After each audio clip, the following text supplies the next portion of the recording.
What's going on, guys? This is Sean from Lineup Logic, bringing you some strategy videos regarding research methods for MLB DFS over the All-Star break here. Today, I'm going to go ahead and break down exactly how I select pitchers for cash games, or what you would like to call high security, high floor pitchers. We're going to take a look at the Friday slate upcoming this week. We don't have any baseball, obviously, until Friday. So we'll take a look at the Friday slate, and I'll walk you guys through exactly what research methods and resources you can use in order to determine what pitchers you want to play in your cash games, whether it be 50-50s, double ups, triple ups, or even tournaments. What we would consider high floor pitchers, guys who are capable of getting you the highest score on the night with relative security and ease. So the first thing that we want to do is we want to gather all of our pitchers in one space for a slate, so that we have a sense of who's who and how we can compare them based on their statistical relevance. There's two different places that I usually go to do this. One is Fangraphs, and the great thing about Fangraphs is if you are researching your pitchers on the day of that slate, so let's say on Friday morning, I want to research for Friday night slate, I can go over to Fangraphs and I can check over here in the scores tab. I can go down to probable pitchers, and it will bring up a leaderboard that looks a lot like this. That leaderboard is going to show you all of the pitchers that we have on that given slate. Now, I was, since this isn't Friday, these pitchers aren't naturally populated. So what I did, and you can do this if you're trying to get ahead of schedule as far as slate research, you can just go over to the MLB.com schedule, which is the schedule that I like to use the most because they seem to have the most consistent understanding of who starters are going to be based on the sources that they have. ESPN and some of the other ones sometimes are flawed. So I use MLB.com. I think it's the best way to figure out probable pitchers. And you can create a custom player list, as I did down here. You just type in the player's name, last name first, and they'll start to pop up, and you can add them to the list, and then you can save that report. You can see I have some different starters list for pitchers. What I want to do here is I want to concentrate on the advanced tab, which is the advanced statistics for these pitchers. And the first thing that I'm going to do anytime I'm looking for a cash game pitcher is I'm going to sort these guys by a K rate. You want strikeouts on FanDuel. It's that simple. You want as many strikeouts as you can. And very often price correlates with strikeout rate on FanDuel. It's going to be no surprise when we look at this Friday slate, you're going to see three guys that you would expect to see as the top three priced pitchers on FanDuel are also the top three guys of K rate. Degrom leading the slate at 28.4% is no surprise. Carrasco, Paxton. So those are the three players that I'm going to consider for my cash game pitchers. Obviously, as we get down into some of these pitchers, Pomerantz, Faria, Sonny Gray, these guys are all interesting to me in some respect, but I'm probably going to reserve them for tournaments and situations when I want to be able to afford extra bats, take a little bit more risk on the floor that my pitcher has, and try to create more upside with my offense in that lineup. The other place that you can go, by the way, to look for pitchers in one spot, but is and this is a great, if you don't like the Fangraphs format, Derek Farnsworth, writer for Roto Grinders, does the first look every day, which is just an absolutely phenomenal resource. One of my favorite. This is the first look from over the weekend that he did on Saturday, but this is what it looks like. Has the schedule. It has all the Vegas lines. That's the first thing that you like to look at. You look for outliers in total. It'll have the slated pitchers and everything like that, which is just absolutely wonderful. Then it's going to have all the pitchers here, and you can sort by K rate here as well. You can sort by swinging strike rate as well, which is really nice. And then you can also look at the the offenses that will be facing these pitchers, right? The opposing pitcher here, and you can look at how this pitcher matches up with these offenses and get a sense of this thing. So the MLB First Look by Derek Farnsworth, absolutely one of the best resources for finding pitchers information all in one place. But let's go back to Fangraphs and let's sort through some of this information, because this is a place where you can actually also then dive deeper into your pitcher. So obviously Degrom is attractive to me. So I'm gonna go ahead and, my mind tells me obviously Jake Degrom would be a great cash game pitcher. He's very often a selection that we'd like to see. But I'm gonna vet a couple things, and I'm gonna make sure that what I'm looking for is exactly, it is there. What I really want. So not only am I going to look for strikeout rate, because I know that strikeout rate is wonderful, but I'm also going to look at the K to walk ratio here. I'm going to make sure that this lines up. You can't have a pitcher who strikes out a lot of guys, but also has a walk problem. 8.3% isn't perfect.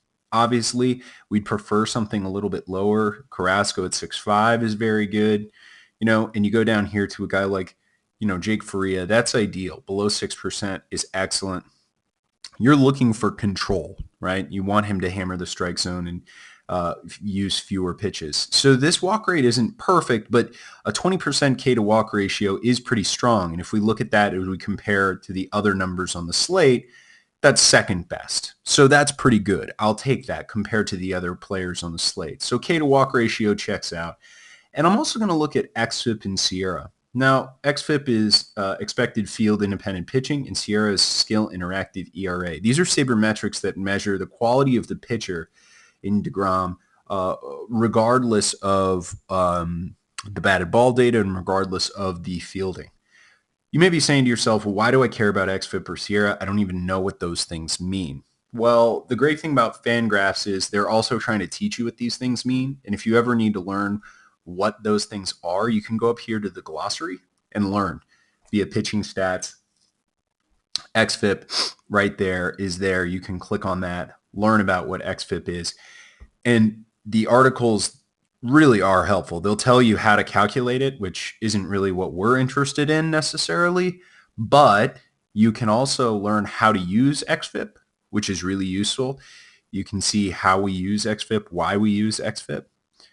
And then you can see a context here, and it'll tell you how good an xFIP is or isn't. Okay, so 2.9, that's Kershaw Sale level. Obviously, when we see Degrom here at 3.4, we're looking at a great or above average pitcher, which is kind of exactly how we would classify him. He's not Chris Sale, he's not Clayton Kershaw, but he is an excellent pitcher. That's a really good sign. So, okay, xFIP checks out, K rate checks out. K to walk ratio checks out. All the things that we think we know about Degrom are checking out via statistics. These are excellent numbers. Then I'm going to click over to the batted ball data. Okay, what I'm looking for in the batted ball data is I'm looking for a couple things. I'm going to check to make sure his hard contact rate isn't too elevated. I want to make sure that he still has a relatively low fly ball rate, and I want to make sure that he has a moderately solid ground ball rate. Okay, so when we go to hard contact, we're going to sort by the lowest hard contact rates on the slate, and we're looking here, or the highest. The highest belongs to a guy named Justin Verlander. The second highest is Degrom. That's concerning. Obviously, that's a little bit concerning, but you see these other pitchers up here. These are guys who have power arms, who have a lot of strikeout potential. Okay, but the nice thing about Degrom is we're looking at this. He has only a 32% fly ball rate. Anything 30% or below is excellent. Okay, that's very solid. And his ground ball rate is approaching 50%. Anything above 50% as far as ground ball rate, very solid. So I know that Degrom has struggled with home runs this year. Boom, home run to fly ball ratio is 19.6%. We've all seen it. He's given up way too many home runs. He's missing pitches. Every 3 or 4 games, he goes through a spell where he'll miss 2 or 3 pitches and guys just send one on him. It happens. It's the same thing that's happening to Kershaw this year. It's happening to a couple of these elite arms. Okay? We know that's a problem. It's not the end of the world, but this is kind of what you get with Degrom. Okay? But if I'm looking for maybe another elite name that has a lower hard contact rate, I'm going to come down here. I see James Paxton is lower. That's interesting. Carlos Carrasco is lower. That's interesting. Those are some names that I'm going to consider as well when I'm moving forward into maybe some more slate research. What I want to do now, though, is I want to figure out I want to figure out what Degrom's matchup looks like. Okay, so I know that Degrom is going to be facing the Rockies at home. Okay, the Rockies are traveling to Citi Field. He's going to be facing them at home. So immediately I'm saying, great, he's at home. He's got Citi Field behind him. That's a huge ballpark. I'm going to go ahead and I'm going to check the Vegas lines, and you can do that via RotoGrinders MLB starting lineups. I'm going to look right here at the over-under. I'm going to look at the implied run total. Now, obviously, guys, this is the Brewers-Yankees game. I'm completely aware of that. Friday's lines have not been released yet. Okay, but I'm going to make sure that Vegas isn't telling me that the Rockies are expected to score a lot of runs. And so long as that number lines up and it's not above 4 or it's not above 4.5, it's somewhere, my guess would be when the Rockies come to Citi Field, my guess is that they will probably put the total somewhere around 3.5 runs for the Rockies as an implied run total. I'm fine with that, okay? 3.5 runs may be a little bit generous. Obviously, anything below 3 is elite, but Vegas is going to set that line and try and attract people to it. So 3.5 runs is fine. I'm going to expect that. So long as that checks out, then I say, okay, let me check one more thing. And what I'm going to do is I'm going to check the matchup. So I want to go over here to Fangraphs and I look at the splits leaderboard. I'm going to check to see how this Rockies team is performing against right-handed pitching. So I'm going to go over to leaders. I'm going to drop down to batting leaders. I'm going to click on 2017. Okay. I'm then going to sort by team. Make sure it's on batting. I'm going to sort, well, I'm going to, in this case, click advanced. I'm going to make sure that I have the handedness of the pitcher that I'm interested in, which in Degrom's case is right-handed. So I'm going to switch from left-handed here to right-handed. I'm going to turn off left-handed. I'm going to make sure that I'm in a 2017 season. Boom. Update. And all of a sudden, I have a sense of all 30 teams in baseball, how they fare versus right-handed pitching. So I'm looking for the Rockies. I'm going to sort by WRC plus. And what do you know?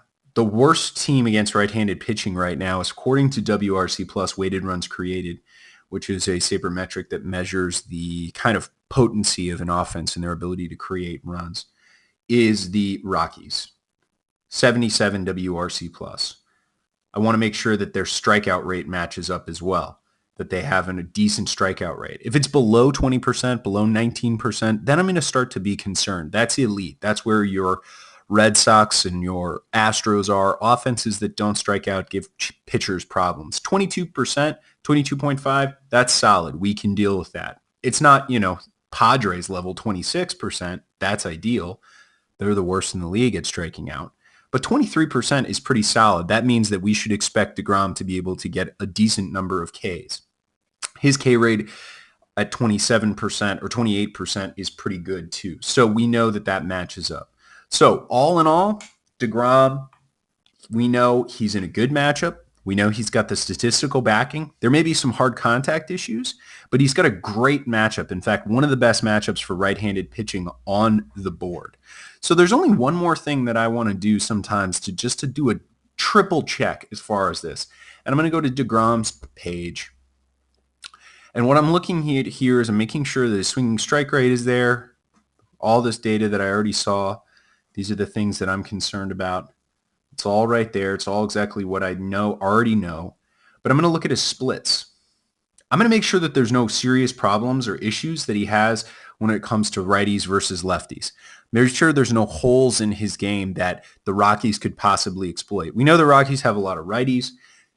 That's fine. We know they have two elite lefties in, Gonzalez and Blackman.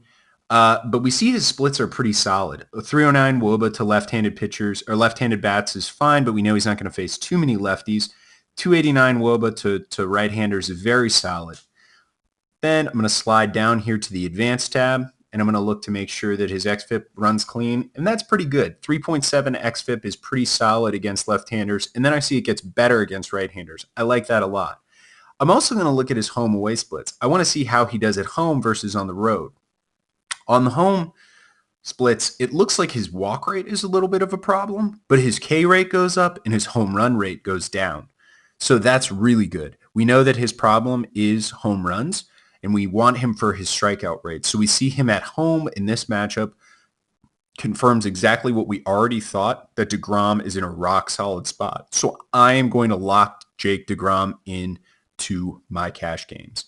All right, guys, that is exactly how we go through cash game pitchers. Again, what I said was this. Step one, get all your pitchers in one place so that you can compare their advanced data. Okay, you can do that via Fangraphs. You can do that via the MLB First Look by Derek Farnsworth. Then you're going to go ahead and you're going to investigate and sort based on strikeout rate, xFIP, Sierra, and make sure that those numbers align up as excellent and elite. Once you do that, you're going to do a deep dive on your pitcher to make sure that there's no problems or holes in his game. You're going to check Vegas to make sure Vegas isn't telling you anything fishy. You're going to check his matchup via the splits leaderboard to make sure that he's in a solid matchup. For example, we wouldn't be completely interested in pitching DeGrom against the Astros or the Yankees in this situation. Okay? It would limit the upside of DeGrom because he could get knocked around. But we're very comfortable pitching him against the Rockies at home. So, and then the last step, we're going to check DeGrom's splits to make sure that he's solid versus lefties and righties. And whether he's at home or on the road, he's in a good situation. All of that checks out. Of course, the only concern that he has against him is his hard contact and his home run to fly ball ratio. But some of that gets mitigated by the fact that he's at home, which we see here. His home run rate goes down, which we know Citi Field is a big ballpark. That makes a lot of sense. So DeGrom, lock him in. He's rock solid for cash games on Friday.